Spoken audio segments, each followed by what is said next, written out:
Olá, meu nome é João e neste vídeo vou mostrar para vocês um pouco mais das construções históricas, assim como a religião, pelo fato de ambas se encontrarem no período histórico, recebendo grande influência no seu desenvolvimento. Para quem não sabe, Minas se tornou um dos maiores palcos culturais do mundo por trazer em suas antigas construções inspirações iluministas, palácios exuberantes e muito luxuosos. Essa arte ficou conhecida como a arte barroca, seguida de uma era do rococó. Mas você deve estar se perguntando, afinal, o que são essas coisas? Fique tranquilo, aqui vamos explicar as características de cada uma delas. Mas para falar de período barroco, não podemos deixar para trás a grande influência que esse estilo herdou do catolicismo e de suas doutrinas. Afinal, são grandes artistas e inspirações da época e eram grandes membros também da igreja, que tinham a principal função educar e catequizar a colônia.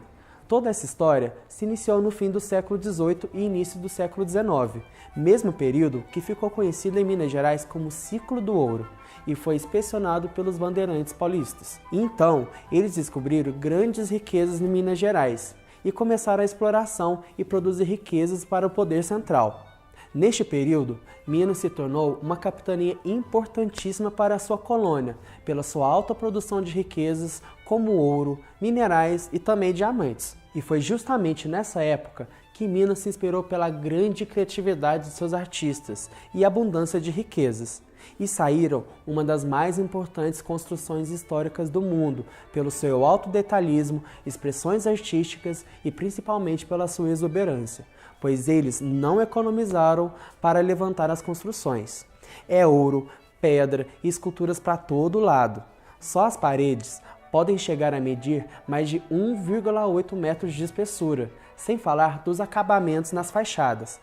Cada mínimo detalhe retalhado nas catedrais mineiras fez então que se tornassem um símbolo do estilo barroco no Brasil, ou seja, um dos principais motivos para a derivação do barroco em Minas Gerais se deu ao súbito enriquecimento da região naquela época. O barroco mineiro teve seu centro principal na antiga Vila Rica, atualmente conhecida como Ouro Preto, e foi fundada em 1711, mas também floresceu com vigor em Diamantina, Cerro, Mariana, Tiradentes, São João do Rei e uma série de outras vilas e povoados mineiros. A arquitetura barroca mineira é interessante por se realizar geralmente em terreno acidentado, cheio de morros e vales, dando uma forma atraente da urbanização nas cidades. As características estilísticas são mais claramente expressas na arquitetura religiosa, nas grandes igrejas que proliferaram em grande número em todas essas cidades. A localização dos templos era devidamente escolhida e nem sempre as Irmandades dos Brancos ficavam com os melhores lotes. Os lugares mais altos eram os preferidos, conforme a recomendação canônica. Uma das peculiaridades das construções mineiras no século XVIII foi a utilização da pedra-sabão, que é obediente ao entalhe e também é macia. Apesar destes movimentos artísticos e urbanistas terem suas raízes entrelaçadas ao barroco, muito se discute a sua ligação com o rococó, pelo fato da grande parte desse período artístico em Minas Gerais ter acontecido dentro da esfera do rococó, como uma forma independente de arte.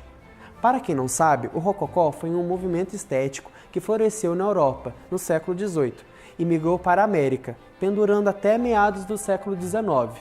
Então, o rococó surge da Época das Luzes, momento de relativa paz na Europa pela Revolução Americana e também pela Revolução Francesa. Então, o barroco se liberta da temática religiosa, fundindo-se em palácios civis e outras construções. Basicamente, o rococó é o barroco levado ao exagero e ao luxo de decoração. Com todas essas riquezas e a grande exploração de ouro, em 1760, a exploração do ouro começa a entrar em decadência e, como consequência, a antiga capitania começa a produzir menos riquezas, algo que aconteceu em outros locais da exploração também. O lado positivo disso tudo é que, com a queda da fonte de riqueza da região, criou-se a política da conservação das construções, impedindo que as pessoas desfigurassem as igrejas, reformassem ou até mesmo derrubassem elas, uma prática que era muito comum naquela época. Isso se evidencia justamente em relação às fachadas religiosas, ornamentações interiores e a disposição quadrangular das igrejas, que forma o estilo rococó daquela época. A grande movimentação comercial de Minas Gerais, à época, agitava também a esfera cultural. Somou-se a isso a forte influência que teve o catolicismo popular na formação de irmandades leigas, isto é, associações de pessoas geralmente artistas, profissionais liberais e até mesmo escravos, que tinham, ao mesmo tempo, a prática da devoção religiosa e da assistência mútua. Bom, agora que vimos um pouco mais sobre as histórias das construções em Minas, fomos até Campanha, cidade localizada no sul de Minas, e vamos mostrar para vocês de pertinho todas essas construções e catedrais. Com pouco menos de 17 mil habitantes, Campanha já foi uma das principais cidades da região, por sua importância política e econômica naquela época. E também por ser a cidade mais antiga do sul de Minas, com mais de 300 anos.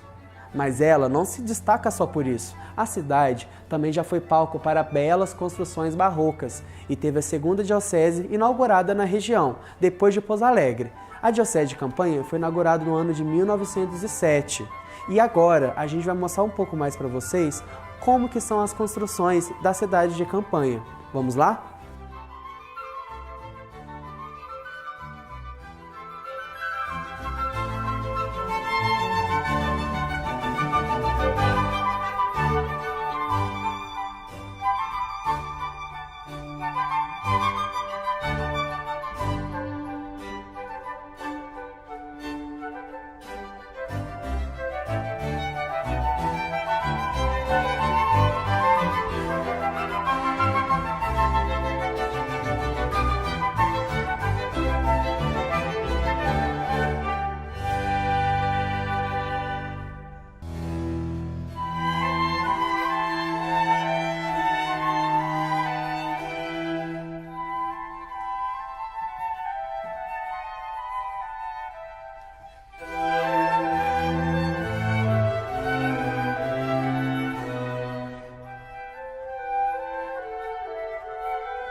Bom, não dá pra gente falar tudo em um vídeo só sobre a história de Minas, afinal, são muitos e muitos anos de história, sem falar as inúmeras construções que nós temos neste estado.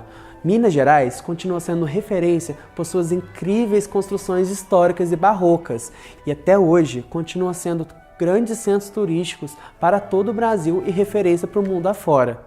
Então, vocês viram como é importante a gente manter e cuidar do nosso patrimônio cultural? Afinal, eles também são a nossa história. E quando a gente olha para eles, a gente está vendo um pedacinho dos nossos antepassados, não é mesmo? E por hoje é só. Até mais, pessoal. Muito obrigado.